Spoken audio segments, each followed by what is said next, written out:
씨 뿌리는 비유가 끝나고 바로 이어서 네 개의 비유가 연이어서 등장을 합니다. 세 개의 비유가 연이어서 등장을 합니다. 특별히 마가복음은 이 기록 자체가 예수님의 공생애를 시간적으로 따라가고 있는 특징이 있습니다. 그래서 우리가 원복음이라고도 설명을 합니다. 그러니까 가장 먼저 마태, 마가, 누가, 요한복음 이 4복음서 중에서 가장 먼저 기록된 말씀이 마가복음이라고 설명을 하고, 또 4개의 복음서 중에서 가장 짧습니다. 짧기도 짧고 또 내용 자체도 예수님의 공생의 3년이라고 하는 시간을 따라가고 있어요. 그래서 그것을 기준으로 마태복음이나 누가복음이나 또 요한복음을 살펴보면 더 많은 이해와 도움이 된다라고들 이야기합니다. 이제 그런 면으로 봤을 때 씨 뿌리는 비유에서 강조했던 것은 들음이라고 하는 겁니다. 씨가 뿌려졌다는 것은 말씀을 들었다는 것이다 라고 예수님이 가르쳐 주셨어요. 문제는 그 말씀을 들은 자가 어떠하느냐에 따라서 말씀이 씨가 열매를 맺느냐 맺지 못하느냐가 결정된다라고 말씀하셨습니다. 오늘 말씀에 이어지는 말씀입니다. 그래서 이 등불의 비유만 따로 떼서 이 등불이 무엇이며 왜 등불을 밑에 침대 밑이나 또 신문성경에 보면 대방 밑에라고 설명을 하면서 거기에 두지 않고 등잔대 위에 두는지에 대해서 비유로 말씀하셨는데 다양한 해석들이 있어 왔어요. 그 다양하다라고 하는 이유는 이 등불의 비유를 따로 떼어 보니까 그래요. 따로 떼어놓고 해석을 하니까 등불을 무엇으로 해석하느냐에 따라서 다양한 해석이 아마 이루어졌으리라 생각을 합니다. 구약에서는 이 등불에 대해서 상징적인 이미지가 대표적으로는 하나님의 말씀을 등불로 비유하고 또 하나님 자신을 등불로 말씀하시고 메시아에 대해서 오실 메시아를 등불로 이렇게 설명을 했습니다. 앞에서 씨가 말씀으로 해석되었다는 것을 참고할 때 이어지는 말씀인 우리 성경에는 사실 이게 잘 안 나타났어요. 헬라어 성경에 보면 등불이 왔다라고 설명을 합니다. 그 등불이 왔다는 건데요. 그 등불이라고 하는 등불은 예수님을 상징합니다. 드디어 그 등불인 예수님이 오셨다라고 하는 것을 강조하고 있는데요. 예수님이 오신 이유에 대해서 크게 두 가지로 강조를 합니다. 첫째는 예수님께서 하나님의 나라의 비밀을 드러내어 가르치시기 위해 오셨다는 것을 지금 강조합니다. 일반적으로는 등불이라고 하는 기름을 담은 거예요.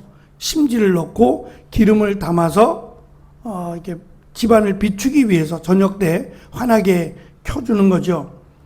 주변을 환하게 비추기 위해서 등불을 사용합니다. 등불이 크지 않고 작은 것인데 따뜻함을 유지하기 위해서라기보다는 집안을 환하게 비춰주기 위해서 낮은 곳 바닥이 아니라 약간 높은 곳에 이 등불을 올려놓죠.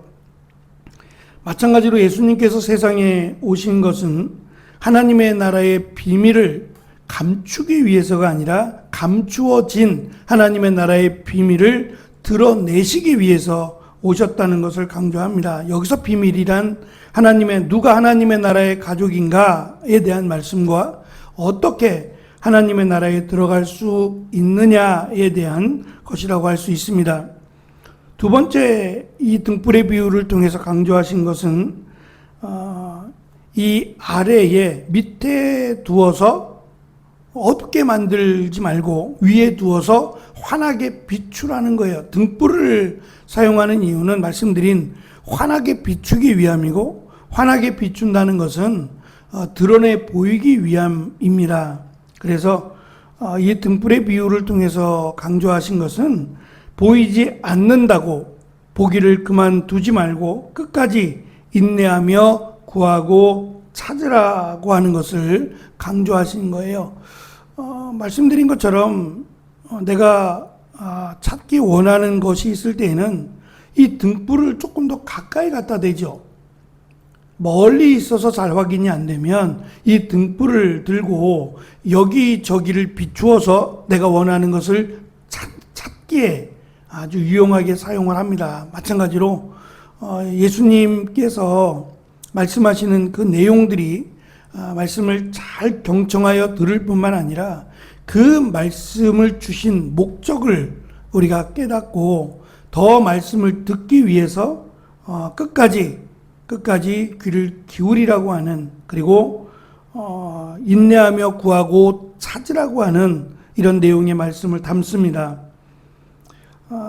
우리가 읽은 말씀의 마지막에 들을 귀 있는 사람은 들어라 라는 것은 풍자적인 내용이에요. 귀가 없는 사람이 어디 있겠어요?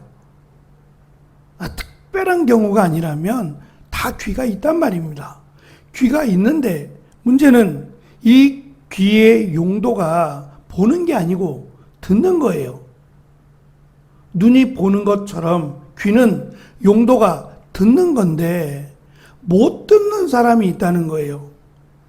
그러면 못 듣는다라고 하는 것은 질병을 안고 있는 건데, 질병을 안고 있는 게 아니라면 정작 들어야 될 것을 듣지 못하는, 마치 질병을 안고 우리가 보통 귀머거리라고 말하는 것처럼 그것과 다를 바가 없는 거예요. 그러면 고치기 위해서 애를 써야 돼요. 듣기 위해서 애를 쓰는 것처럼 귀가 있는데도 듣지 못한다면 그건 심각한 질병을 갖고 있는 것처럼 생각하고 어찌해서든지 들어야 귀가 있는 이유가 된단 말입니다. 문제는 이 귀가 있어서 정말 이 하나님의 나라에 대한 말씀을 듣고 하나님의 나라에 들어가야 마땅한데 정작 예수님께서 하신 말씀을 다 들었어요. 4개의 씨앗이 다 떨어졌단 말입니다. 밭에, 땅에 다 떨어졌단 말입니다. 이 말씀은 들었다는 거니까. 문제는 들었는데 아무런 열매를 맺지 못하는 경우가 3개의 땅이었단 말입니다. 좋은 땅을 제외한 나머지 길가나 돌밭이나 가시덤불에는 똑같이 씨앗이 떨어졌는데 열매를 맺지 못했어요. 이 많은 사람들이 지금 예수님 말씀을 듣고 있습니다. 그럼 이 들은 사람 전부가 다 구원을 받느냐? 그렇지 않다는 데 문제가 있어요. 그것을 안타까워하라는 거죠. 또 귀만 말씀하는 게 아니라 눈도 말씀하세요. 보았지 않느냐? 너희가 기적을 보았고 예수님께서 행하신 모든 것들을 보았지 않느냐? 근데 보았다고 해서 다 구원을 받느냐? 그게 아니라는 거예요. 만약에 눈이 있어서 구원을 받는다고 하면 보는 것을 통해서 많은 사람들은 증거를 삼거든요. 듣는 것보다 더 확실한 증표는 보는 겁니다. 그래서 증인이라고 하는 것은 보는 자예요. 듣는 자도 증인이 될 수 있지만 사실은 보는 것이 가장 확실해요. 그래서 요즘은 이제 차에 보면 블랙박스라는 게 다 있잖아요. 이 블랙박스가 가장 확실한 증거물이 돼요. 그래서 주변에 있는 차들이나 또 블랙박스를 통해서 이 증거로 삼는 가장 확실한 증거물이 되기도 하거든요. 그만큼 이 듣고 말하는 것보다 이것이 녹음되어 있다면 모르겠지만 그렇지 않는다면 가장 확실한 증거는 영상물입니다. 이 보는 것이 가장 확실한 증거가 되지요. 문제는 믿음은 예수님 말씀처럼 믿음은 보는 데서 자라가지 않는다는 데 문제가 있어요. 보면 또 다른 것을, 더 확실한 것을 자꾸 요구를 합니다. 그래서 예수님의 기적과 능력을 보았음에도 불구하고 하늘로부터의 기적과 하늘로부터 상징을 보려고 합니다. 이렇게 해서 정말 예수님을 메시아로 믿었다면 수백 번도 더 믿었을 거예요. 얼마나 많은 기적과 능력을 행하셨냐 말이에요. 그럼에도 믿지 못합니다. 믿음은 보는 데서 자라는 게 아니라는 거죠. 물론 그것에 그 영향력을 미치긴 합니다만 이 믿음은 들음에서 시작이 되고 들음에서 믿음이 자란다라고 하는 점에서 씨 뿌리는 비유, 이 들음에 대한 비유를 예수님이 강조하셨던 거죠. 그래서 씨 뿌리는 비유가 끝나고 이어지는 등불이 비유에서 등불도 예수님 그 등불이라고 강조하시므로 그 등불이 오셨다. 예수님이 오셔서 하나님의 나라에 대한 말씀을 가르치시고 계신데 그 말씀을 듣는다고 다 구원을 받거나 다 하나님 나라의 가족이 될 수 없다는 말씀이에요. 그 말씀에 대한 사모함과 그 말씀을 깨닫기 위해서 더 수고하고 노력하지 않는다면, 물론 그것까지도 하나님의 은혜의 영역이라고 말하면 사실 할 말이 없어요. 하나님이 택하시고 하나님이 저를 구원하신다라고 결론을 내려버리면 할 말이 없죠. 우리의 노력이나 사실 우리의 수고는 거의 의미가 없어지니까요. 그것은 하나님의 영역이니까 그것을 가지고 우리가 이야기하면 사실 할 말이 없어요. 다만 우리의 입장에서는 예수님의 말씀을 들었다라고 해서 모두가 다 믿음이 생기거나 구원을 받는 게 아니다. 그래서 더 수고하고 더 기도해야 된다. 하나님 말씀을 잘 깨닫기 위해서 더 노력하고 하나님의 은혜가 임하기를 노력해야 된다라고 하는 말씀입니다. 그래서 이 결론의 이 비유의 결론 또한 들을 귀 있는 자는 들어야 한다라고 하는 들으십시오라고 하는 말씀을 강조하시므로 이 비유의 말씀을 듣는 자가 하나님의 나라와 가까워진다라고 하는 말씀을 허락하셨습니다.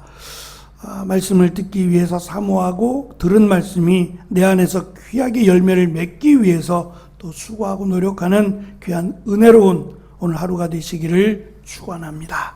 기도하겠습니다.